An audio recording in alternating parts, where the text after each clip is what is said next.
Good morning, everyone. I love seeing your names pop up on the side because I can just imagine you sitting here with me right now. So that's really fun. All right, we'll wait just a couple more seconds.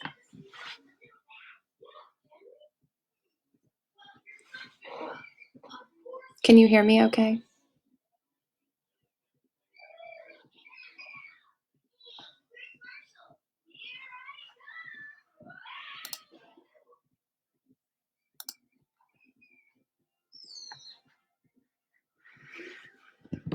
All right. Well, good morning, friends.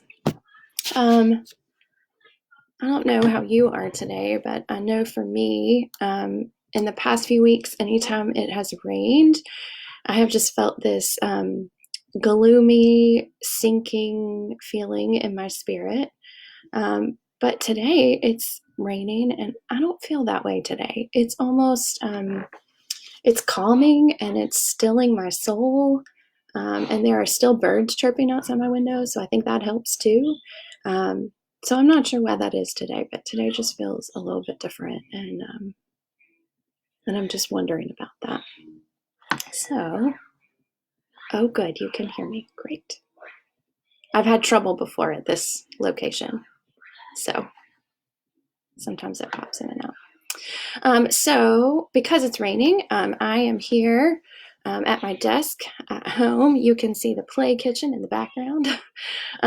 It's this tiny little room that serves as our playroom and a dining room, sort of, because of the hutch back there, and a pantry and an office.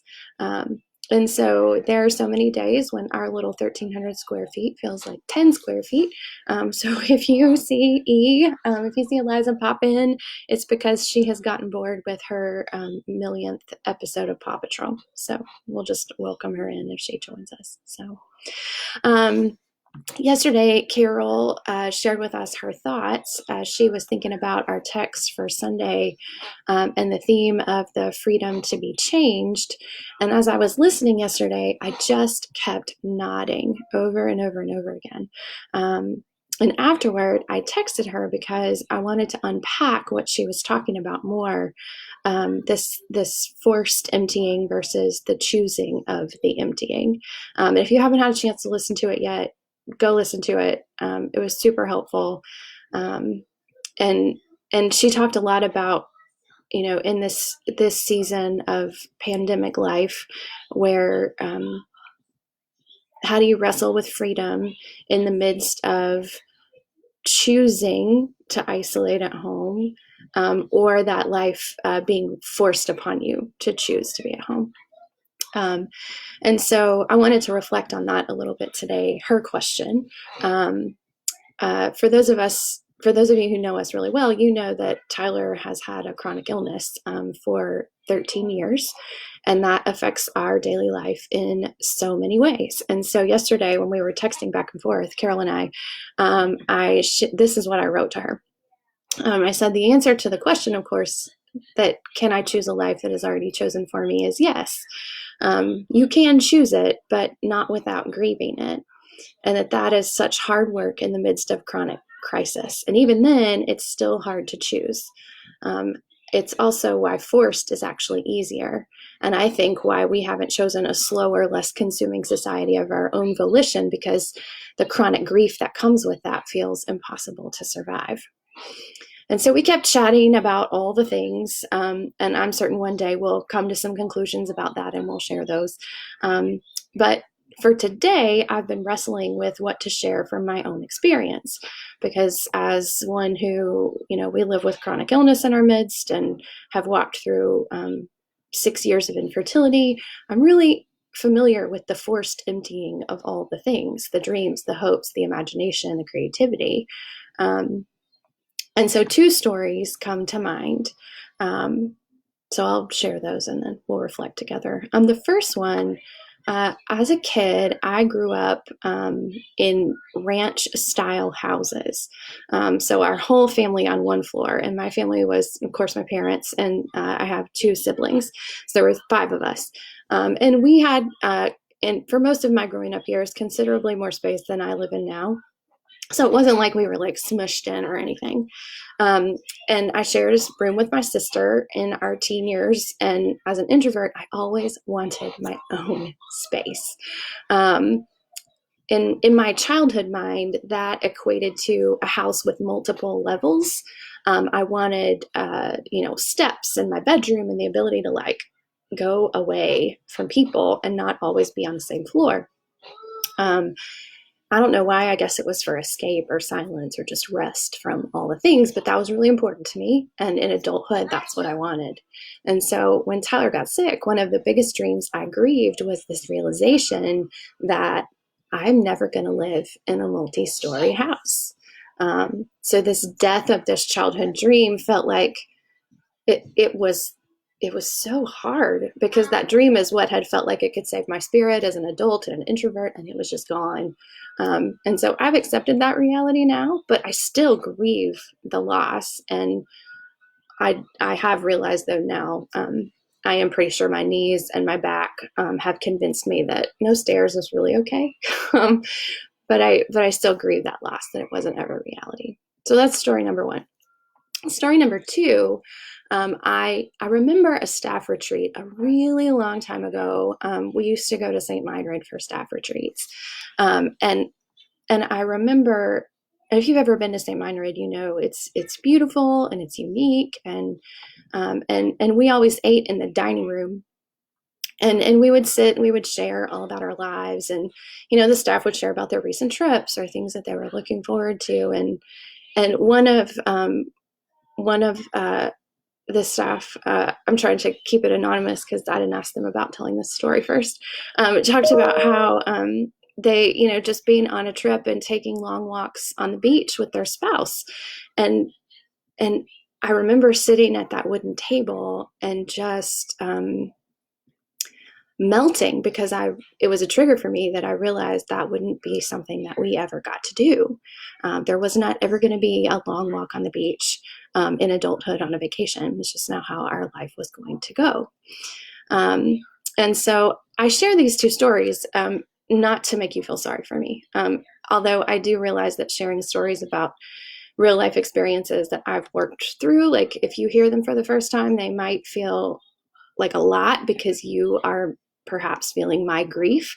But I've worked through them, and so I'm okay to share them. They're from my scars, not my wounds.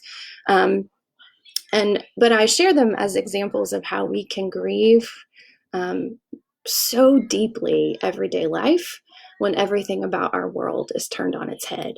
And that's completely okay, and it's completely normal, even when it butts up against the tension of, but I should be grateful because I have my shelter, or I should be grateful because my family is well. Like, we've all still lost things in this pandemic that are important to us. And so if you were with me last week, I couldn't do a Facebook Live.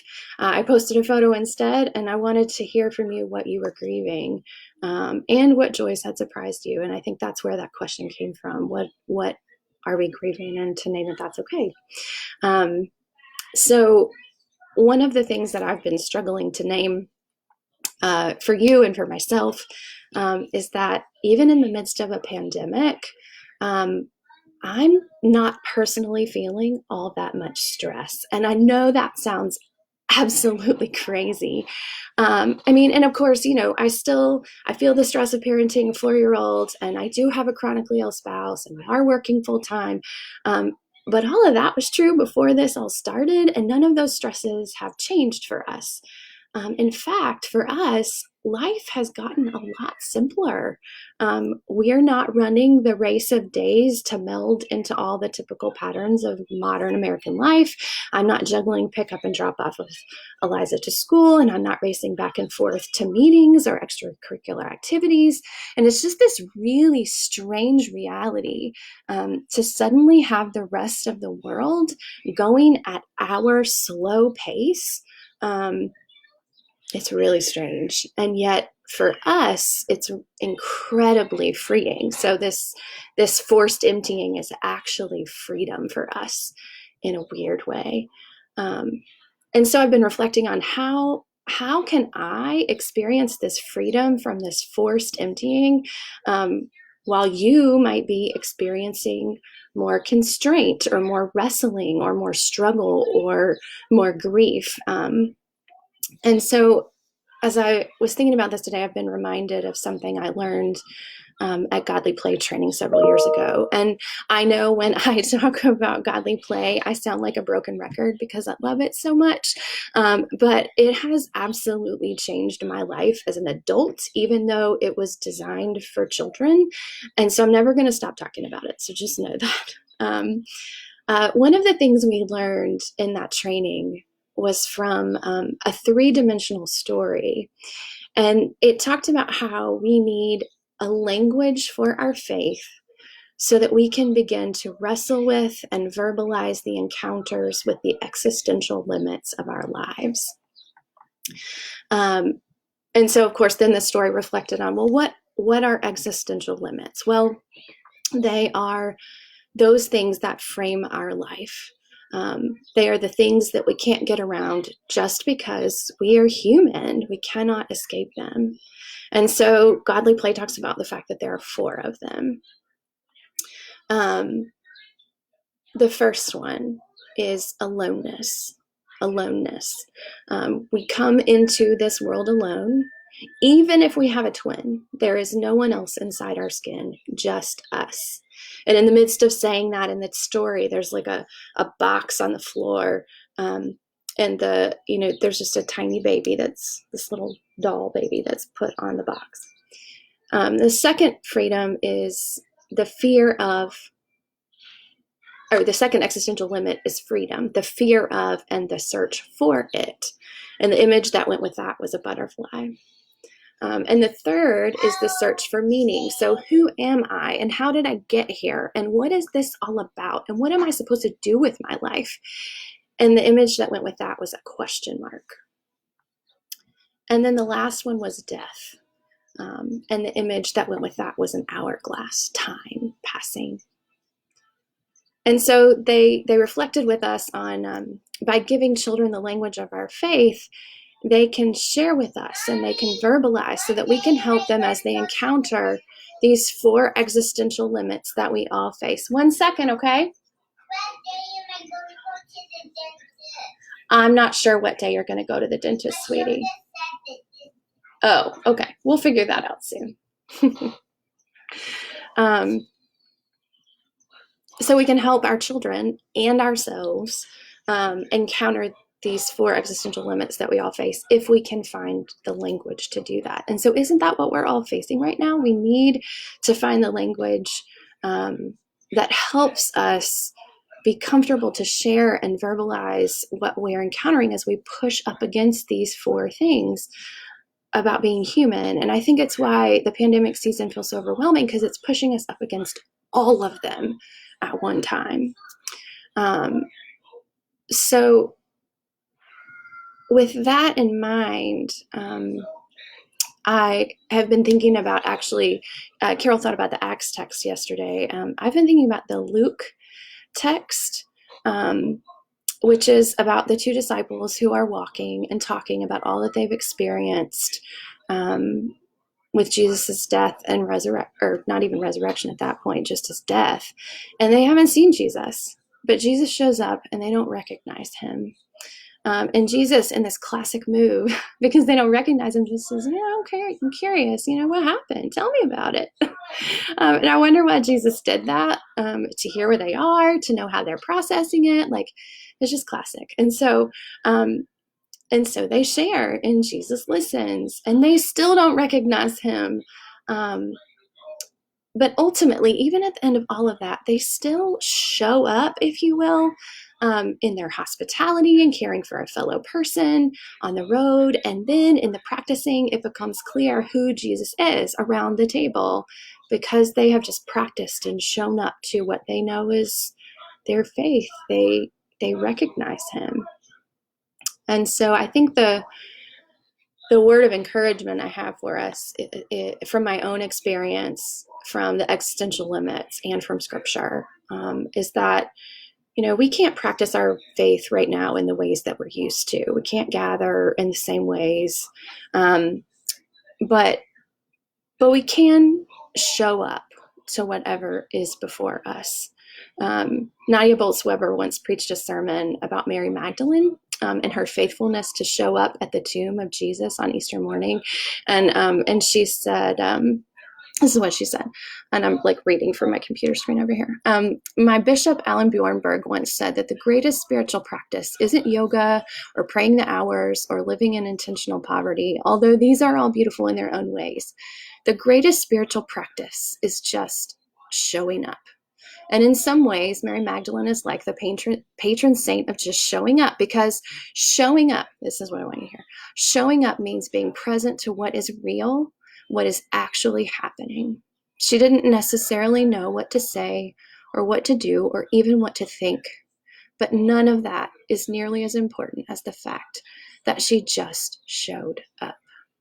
So for today, I invite you to embrace that freedom, the freedom to be changed by this forced emptying, if you will, by just showing up to it. We don't have to figure it out. We don't have to solve it. We don't have to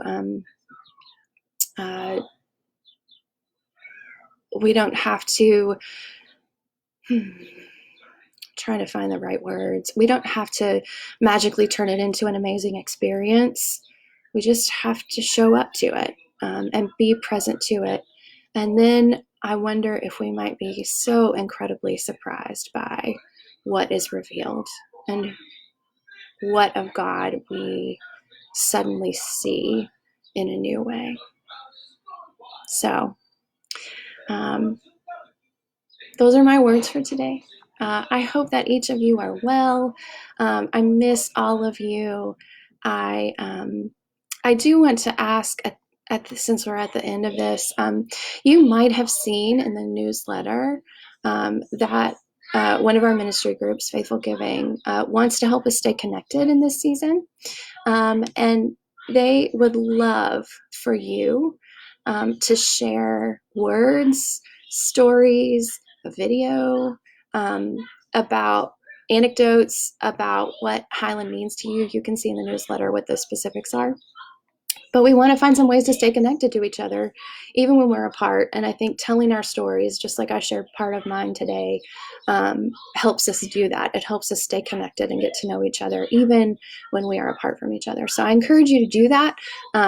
Soon, some of the members of that ministry group are going to share their own stories via this venue or maybe Sunday morning. And so I just want to invite you to be part of that story sharing too.